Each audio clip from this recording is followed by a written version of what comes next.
के बाद अब छठे चरण में योगी सरकार की अग्नि परीक्षा होगी। छठे चरण में जिन 57 सीटों पर चुनाव होना है उनमें गोरखपुर सीट भी शामिल है। गोरखपुर से इस बार खुद मुख्यमंत्री योगी आदित्यनाथ चुनावी मैदान में हैं। सीएम योगी आदित्यनाथ पहली बार विधानसभा चुनाव लड़ रहे हैं। गोरखपुर सदर विधानसभा सीट के इतिहास की बात करें तो ये सीट भगवा खेमे का ऐसा अभेद किला है जिसे पिछले लगातार 33 साल से कोई भेद नहीं पाया है। इस बार की चुनावी लड़ाई कठिन है और ऐसे में देखना यह होगा कि इस सीट पर बाजी कौन मारेगा। देखिए हमारी ये खास रिपोर्ट। नौजवानों को रोजगार और नौकरी मिलनी चाहिए ना, सुरक्षा की गारंटी होनी चाहिए ना, पर्व और त्योहार शांतिपूर्ण तरीके से मनाए जाने चाहिए ना। इस कार्य को कौन करेगा? कौन करेगा? भारतीय जनता पार्टी करेगी। प्रधानमंत्री मोदी जी के नेतृत्व में योगी जी इस कार्य को करेंगे और तभी कर पाएंगे जब विधायक होंगे पिछाई से।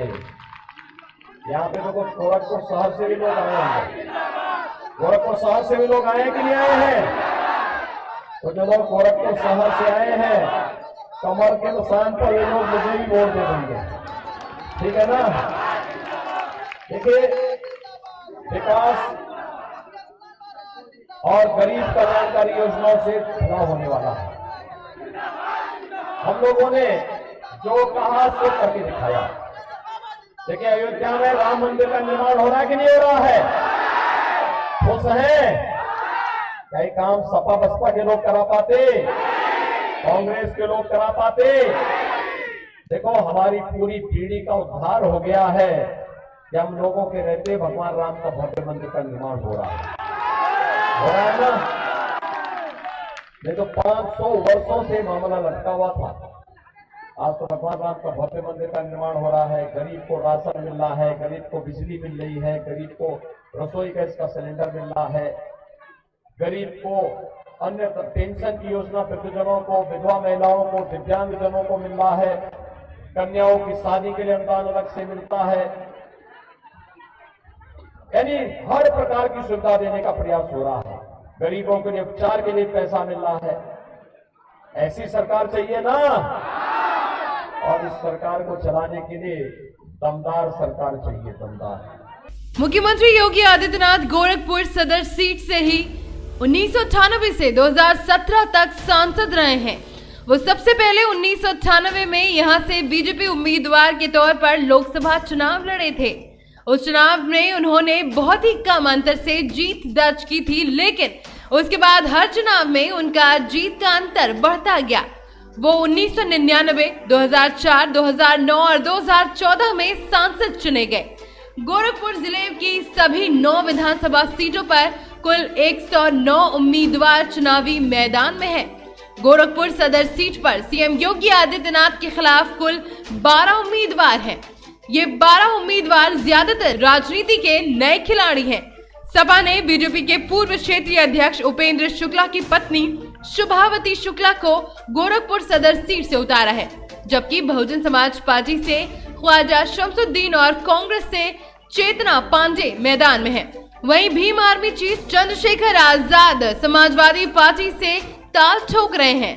राजनीतिक पंडितों की माने तो 33 सालों से लेकर आज तक इस सीट की रणनीति और समीकरण गोरखनाथ मंदिर तय करता है। इन 33 सालों में कुल 8 चुनाव हुए हैं, जिनमें से 7 बार भाजपा और 1 बार हिंदू महासभा के उम्मीदवार ने जीत हासिल की है। 2002 में इस सीट से डॉक्टर राधा मोहन दास अग्रवाल अखिल भारतीय हिंदू महासभा के बैनर तले जीते थे, लेकिन जीतने के बाद वो भाजपा में शामिल हो गए। तब से वो पीएम नरेंद्र। उत्तर प्रदेश में महाराजगंज में प्रधानमंत्री नरेंद्र मोदी ने एक चुनावी रैली को संबोधित करते हुए इशारों में समाजवादी पार्टी पर जमकर निशाना साधा। उन्होंने कहा, ये घोर परिवारवादी खुद उत्तर प्रदेश का विकास रोकना चाहते हैं। ऐसे लोगों से हमें सावधान रहना चाहिए। पीएम नरेंद्र मोदी ने कहा कि जिन जिलों को घोर परिवारवादियों ने जितना पीछे धकेला, उनके विकास के लिए हम उतना ही ज्यादा मेहनत कर रहे हैं।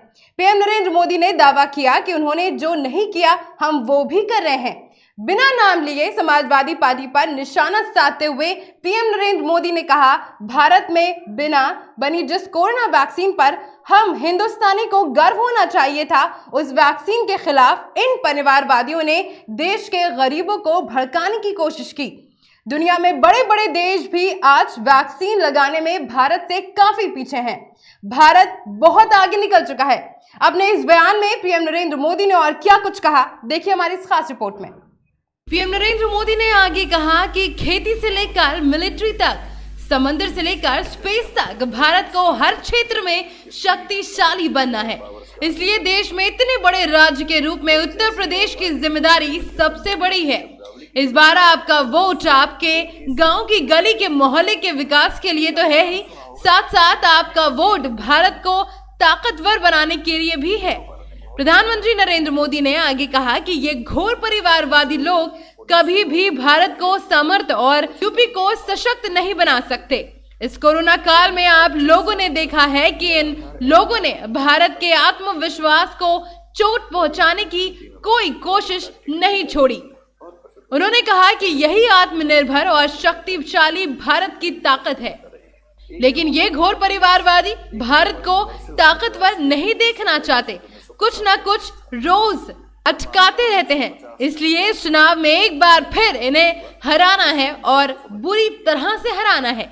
पीएम नरेंद्र मोदी ने बलिया में भी एक रैली की थी।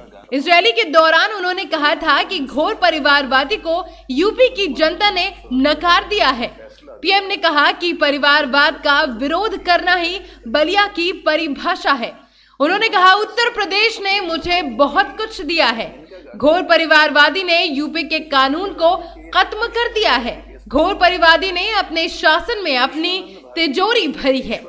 पीएम नरेंद्र मोदी ने दावा किया कि बलिया में पहले से ज्यादा बिजली आ रही है। उन्होंने कहा कि बलिया से मेरा एक और भावुक रिश्ता है।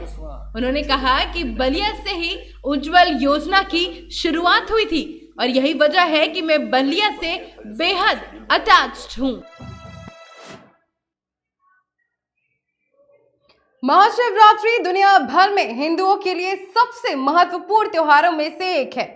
इस दिन भगवान शिव की विशेष पूजा अर्चना के अलावा उन्हें दूध से स्नान कराना शुभ माना जाता है। महाशिवरात्रि के दिन भक्त सच्चे मन से भोलेनाथ के लिए व्रत रखते हैं। इसी क्रम में वाराणसी में महाशिवरात्रि के साथ साथ विधानसभा चुनावों को देखते हुए जहां एक तरफ शिवरात्रि मिस यू भक्तों का आगमन होने वाला है, वहीं दूसरी तरफ नेताओं का सियासी केंद्र होने जा रहा है। देखिए हमारी इस खास रिपोर्ट में।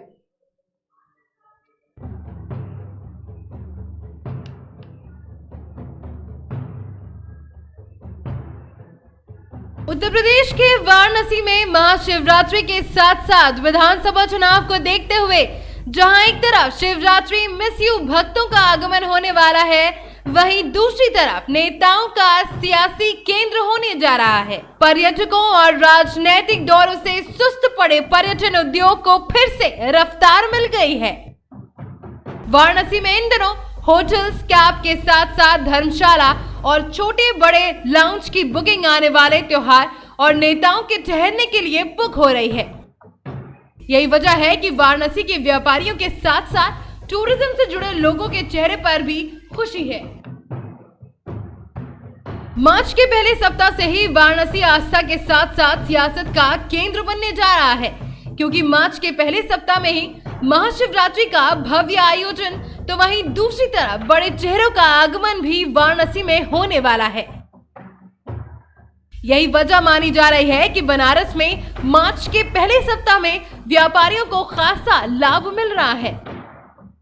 बनारस के दर्शन पूजन के बाद पर्यटकों की पहली पसंद होती है मां गंगा की लहरों में बोटिंग करना। तो अगर आप बोटिंग करना चाहते हैं तो अनुमानित रेट चप्पू वाले नाव का 2 से 3 हजार रुपए, वहीं सीएनजी बोट्स का रेट 3 से 5 हजार रुपए और बजड़ा बोट्स की बुकिंग रेट 10 से 30 हजार तक है।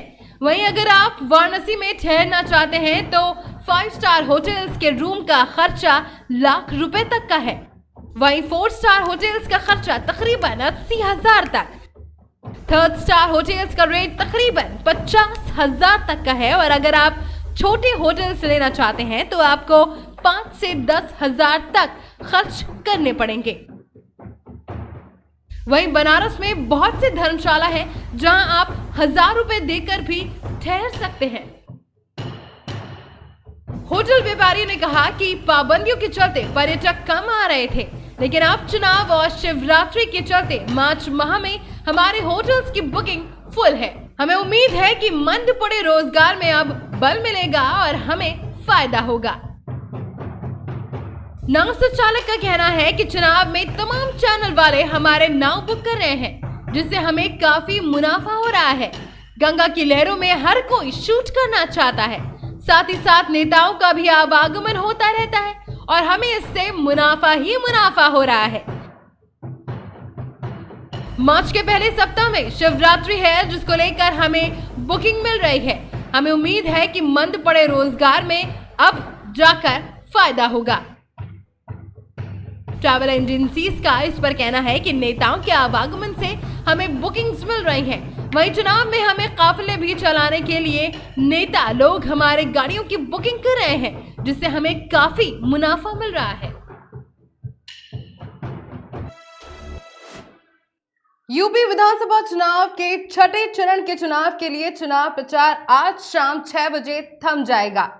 छठे चरण में यूपी के 10 जिलों अंबेडकर नगर, बलरामपुर, सिद्धार्थनगर, बस्ती, संत कबीर नगर, महाराजगंज, गोरखपुर, कुशीनगर, देवरिया और बलिया की 57 विधानसभा सीटों पर मतदान होना है।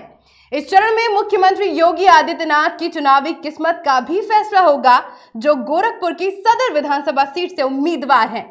चुनाव प्रचार के आखिरी दिन गोरखपुर में सीएम योगी आदित्यनाथ और अखिलेश यादव की चुनावी रैलियां हैं। इस रिपोर्ट में हम आपको बताते हैं कि आखिर आज किस नेता ने कहां जनसभाएं की हैं।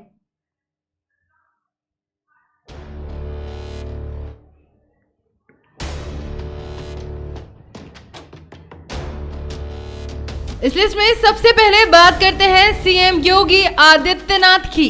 सीएम योगी आदित्यनाथ ने आज कुल 7 चुनावी जनसभाएं की हैं। सबसे पहले उन्होंने 10:15 बजे जनसभा की पिपराइच विधानसभा गोरखपुर में। उसके बाद 11:15 बजे तकरीबन उन्होंने जनसभा को संबोधित किया महाराजगंज में। दोपहर 12 बजे की बात की जाए तो उन्होंने कपिलवस्तु विधानसभा सिद्धार्थ नगर में जनसभा को संबोधित किया। उसके बाद 1:30 बजे के आसपास तुलसीपुर गौसंडी विधानसभा बलरामपुर में जनसभा को संबोधित किया। दोपहर 2 बजे उतरौला विधानसभा हेतु बलरामपुर में उन्होंने जनसभा को संबोधित किया और उसके बाद तकरीबन 3:30 बजे डुमरियागंज विधानसभा में सिद्धार्थ नगर में जनसभा को संबोधित किया। शाम 4:15 बजे के आसपास सहजनवा विधानसभा गोरखपुर में उन्होंने जनसभा को संबोधित किया। इसके बाद बात करते हैं सपा अध्यक्ष अखिलेश यादव की। सपा अध्यक्ष अखिलेश यादव बलिया और गोरखपुर में चुनावी दौरे पर रहे। दोपहर तकरीबन 12:30 बजे उन्होंने बलिया में जिले में स्थान ग्राम कटरिया थाना फेफना में कार्यकर्ता सम्मेलन किया। उसके बाद दोपहर 1 बजे बलिया जिले के पिंढरा 18 बीघा मैदान बाटसी में कार्यकर्ता सम्मेलन किया।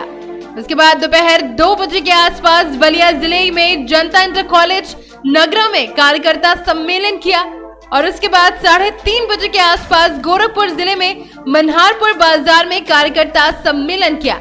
जिसके बाद शाम तकरीबन 4:15 बजे गोरखपुर जिले में ब्रह्मपुर ब्लॉक के पास दक्षिण जंगल रसूलपुर नंबर 2 में कार्यकर्ता सम्मेलन किया। अब हम आपको बताते हैं कांग्रेस महासचिव प्रियंका गांधी का क्या रहा पूरा शेड्यूल। दोपहर 12 बजे माता प्रसाद इंटर कॉलेज इटावा सिद्धार्थ नगर में प्रियंका गांधी ने जनसभा को संबोधित किया। उसके बाद तकरीबन 1:30 बजे शोहरतगढ़ सिद्धार्थ नगर में जनसभा को संबोधित किया। दोपहर 2:30 बजे की बात करें तो जयपुरिया इंटर कॉलेज में दानीटाला चौराहे फरेंदा महाराजगंज में डोर टू डोर अभियान किया। जिसके बाद शाम तकरीबन 4 बजे शास्त्री चौक से दक्षिण दरवाजा बस्ती में डोर टू डोर अभियान किया। और अब इस लिस्ट में बात करते हैं बीजेपी अध्यक्ष जेपी नड्डा की। जेपी नड्डा महाराजगंज में कुशीनगर में जनसभाएं की। उन्होंने दोपहर तकरीबन 1:30 बजे एमएम सेंटर में समीप मैदान में बिठबलिया निचलौल सिसवा महाराजगंज में जनसभा को संबोधित किया। उसके बाद तकरीबन 3:15 बजे के आसपास लक्ष्मीगंज मैदान रामकोला कुशीनगर में जनसभा को संबोधित किया। इसके बाद अब इस लिस्ट में बात करते हैं केंद्रीय रक्षा मंत्री राजनाथ सिंह की। तो केंद्रीय रक्षा मंत्री राजनाथ सिंह ने बलिया और संत कबीर नगर में जनसभाएं की। बता दें कि सुबह तकरीबन 11:30 बजे के आसपास रामलीला मैदान नद बाबा में मथिया रसरा बलिया में जनसभा को संबोधित किया। उसके बाद दोपहर 1:30 बजे जूनियर हाई स्कूल खलीलाबाद संत कबीर नगर में जनसभा को संबोधित किया। उसके बाद दोपहर 2:30 बजे बबनौला हैसर बाजार घनघटा संत कबीर नगर में जनसभा को संबोधित किया। बता दें कि यूपी के छठे चरण में 10 जिलों की 57 सीटों पर कुल 676 प्रत्याशी अपनी किस्मत आजमा रहे हैं। पिछली बार यानी कि 2017 में इन 57 सीटों में से 46 सीटें बीजेपी और 2 सीटें उनके सहयोगी दलों अपना दल और सुबह सपा ने जीती थी। तब सुबह सपा और भाजपा का गठबंधन था। इस बार सुबह सपा और समाजवादी पार्टी का गठबंधन है। छठे चरण में 11 सीटें अनुसूचित जाति के लिए आरक्षित है। इस चरण में कुल 2,14,62,816 मतदान है, जिसमें से 1,14,76,113 पुरुष और 99,58,348 महिलाएं, वहीं 1320 थर्ड जेंडर के मतदाता शामिल हैं। इन खबरों के साथ फिलहाल बस इतना ही। देश और दुनिया की तमाम खबरों के लिए बने रहें हमारे साथ और देखते रहें केकेडी न्यूज़।